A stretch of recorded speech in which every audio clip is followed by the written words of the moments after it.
We have just concluded a meeting with representatives of the Hispanic community here in our state, as well as representatives of organizations who deal with issues such as refugee problems and are very experienced in dealing with these issues.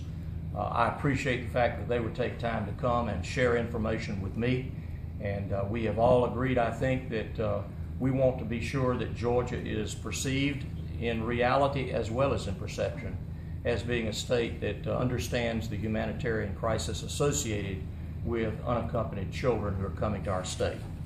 We still are hoping that we will get more information from the federal government as to the volume as well as areas of our state that are outside of the metropolitan Atlanta area that may need special help or assistance from the state of Georgia.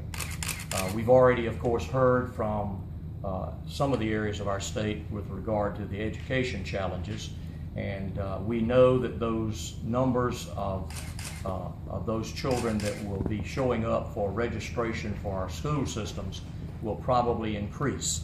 And when those numbers do grow, we want to be as in much of a position as possible to provide adequate answers and hopefully support to local school systems that are faced with those challenges. We do have communities in our state, especially in the metropolitan Atlanta area, as well as in Gwinnett County, that have great experience already of dealing with children who do not speak English and who have educational deficiencies when they show up in their school system.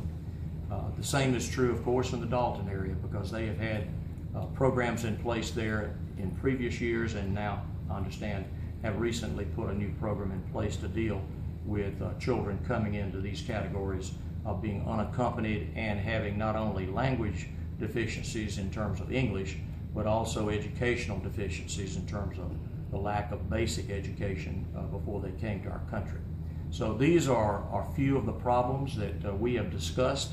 I think it was a very fruitful meeting, and I think we've all agreed that there are a lot of things that we can work together in common on, and I'm hopeful that that's what we are able to do. Let me allow you to ask questions. Which one is your proposal in this matter?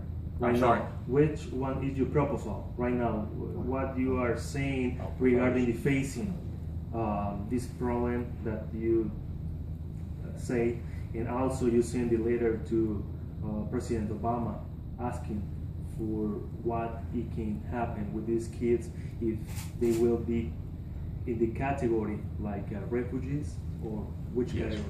Well, that was one of the questions that I posed to the White House. The only answer we have gotten is one that we got early on, was that they were going to be unclassified.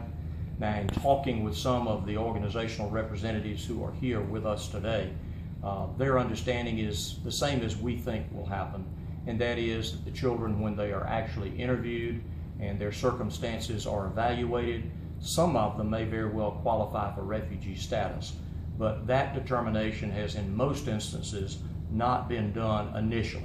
It will be the result of follow-up reviews of their cases, and so apparently for the time being, unclassified status is where these children will be.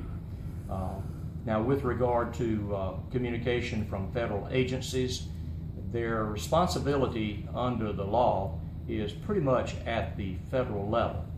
There will be some spillover responsibilities to the state and to local governments, education being one of those, because these children are going to need an education. They can't just simply sit somewhere without being given educational opportunities.